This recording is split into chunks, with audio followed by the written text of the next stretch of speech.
तो चलिए एक काल्पनिक कहानी में चलते हैं। बिहार चुनाव की वो रात। ये एक ऐसी कहानी है जो लोकतंत्र में हमारे भरोसे पर, हमारे विश्वास पर गहरे सवाल खड़े करती है।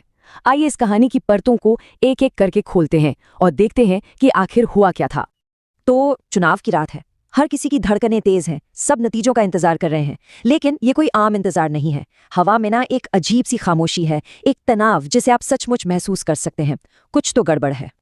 और कहानी की पहली लाइन ही हमें सीधे उस माहौल में खींच ले जाती है। वो कहती है, बिहार चुनाव की रात एक अजीब सी खामोशी फैली हुई थी। समझिए, ये शांति नहीं है, ये तो किसी बड़े तूफान के आने से पहले का सन्नाटा है। और इसी खामोशी के बीच एक सवाल उठता है, एक ऐसा सवाल जो हर किसी के जहन में है। क्या इस बार वोट सुरक्षित हैं? देखिए, ये सिर्फ एक सवाल नहीं है, ये तो हमारे लोकतंत्र की बुनियाद पर एक सीधी चोट है। तो सवाल ये है कि आखिर ये शक आया कहाँ से? किसी न्यूज़ चैनल से या किसी बड़े नेता के बयान से? नहीं, बिल्कुल नहीं। ये शक पैदा हुआ है जमीन से, सीधे आम लोगों के बीच से। जरा एक आम ग्रामीण की आवाज सुनिए, वो क्या कह रहा है। हम तो सुबह सुबह वोट देकर आए थे, पर जब रिजल्ट देख रहे हैं तो हमारे इलाके का वोट तो किसी और ही पार्टी को जाता दिख रहा है। बात बहुत सीधी सी है, लेकिन शक का जो पहला बीज है ना, वो यहीं से पनपता है। और ये आवाज अकेली नहीं थी। एक और आवाज उठती है, अरे हमारे बूथ पर तो लंबी लाइन लगी थी, फिर भी वहां इतने कम वोट कैसे दिखाए जा रहे हैं? तो अब ये जो छोटी छोटी फुसफुसाहट थी, वो धीरे धीरे एक बड़ी चिंता बनती जा रही थी।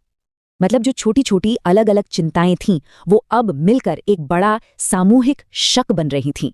शक की जड़ें अब जमीन में और गहरी होती जा रही थीं। अब देखिए, जब जनता की आवाज इतनी बुलंद होने लगे तो मीडिया का जागना तो लाजमी है।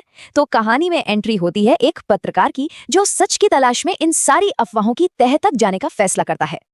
और अपनी पड़ताल में उस पत्रकार को एक बड़ी चौंकाने वाली बात पता चलती है। वो ये कि कुछ बूथों के नंबर आधी रात को अचानक से बदल दिए गए थे। अब ये कोई सुनी सुनाई बात या अफवाह नहीं थी, ये एक ठोस जानकारी थी जिसने मामले को और भी ज्यादा गंभीर बना दिया। इस जानकारी के बाद पत्रकार के दिमाग में भी वही सवाल गूंजता है जो अब हमारे दिमाग में है। क्या ये कोई टेक्निकल ग्लिच है, कोई तकनीकी खराबी है, या फिर ये कुछ और है? और ये जो कुछ और है ना, इसका इशारा एक बहुत बड़ी सोची समझी साजिश की तरफ था। अब कहानी हमें एक ऐसी जगह ले जाती है जहां मीडिया के कैमरे नहीं पहुंच सकते। एक बंद कमरा, और शायद इसी बंद कमरे में इस पूरी कहानी का असली राज छिपा हुआ है। उस बंद कमरे के अंदर से घबराई हुई सी आवाज आती है, जल्दी करो वरना सुबह होते ही सब कुछ पकड़ा जाएगा। सोचिए, ये सिर्फ एक लाइन नहीं है, ये डर का, हड़बड़ी का सबूत है। साफ है कि कुछ गलत हो रहा है और उसे सुबह का सूरज उगने से पहले पहले छिपाना है। जवाब में दूसरी आवाज आती है, मैं कोशिश तो कर रहा हूं, लेकिन सिस्टम बहुत हैवी है। अब इस बात पर गौर कीजिए, सिस्टम हैवी है, इसका मतलब साफ है कि ये कोई छोटा मोटा काम नहीं है। ये एक बहुत बड़े लेवल पर कुछ करने की कोशिश हो रही है। बाहर की दुनिया को तो बिल्कुल नहीं पता कि उस बंद कमरे के अंदर क्या खिचड़ी पक रही है, लेकिन उसका असर वो बाहर साफ दिखाई दे रहा है। अफवाहें हैं कि जंगल की आग की तरह फैलती जा रही हैं। और जब शक भरोसे पर इस कदर हावी हो जाए तो फिर खामोशी टूट ही जाती है। कहानी अब उन बंद कमरों से निकलकर सीधे सड़कों पर आ चुकी है। लोगों का जो गुस्सा था वो अब नारों की शक्ल में सड़कों पर गूंज रहा है। पहला नारा, वोट की चोरी नहीं चलेगी। वो सिर्फ इल्जाम नहीं लगा रहे, वो जवाब मांग रहे हैं, पारदर्शिता की मांग कर रहे हैं। दूसरा नारा, सच्चाई बाहर लाओ। और फिर उनकी एक ठोस मांग, एक समाधान, नतीजे फिर से गिनो। इन नारों में सिर्फ गुस्सा नहीं है, बल्कि अपने लोकतंत्र को बचाने की एक तड़प है, एक पुकार है। अब जब लोकतंत्र की आवाज इतनी जोर से गूंज रही हो तो उसे अनसुना करना नामुमकिन है। तो अब सबसे बड़ा सवाल यही था कि क्या सच सामने आएगा?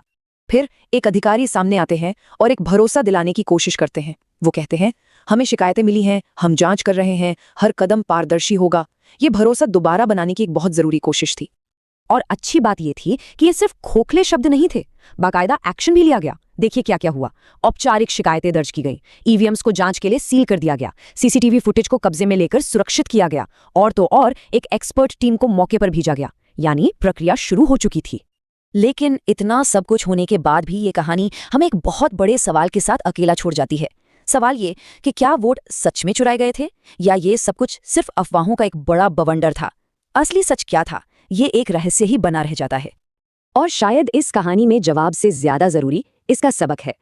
ये कहानी हमें एक बहुत जरूरी बात याद दिलाती है कि लोकतंत्र में सबसे बड़ी ताकत अगर कोई है तो वो है जनता की आवाज। जब तक आम लोग सवाल उठाते रहेंगे और जवाब मांगते रहेंगे, तब तक हमारा लोकतंत्र जिंदा रहेगा और मजबूत रहेगा।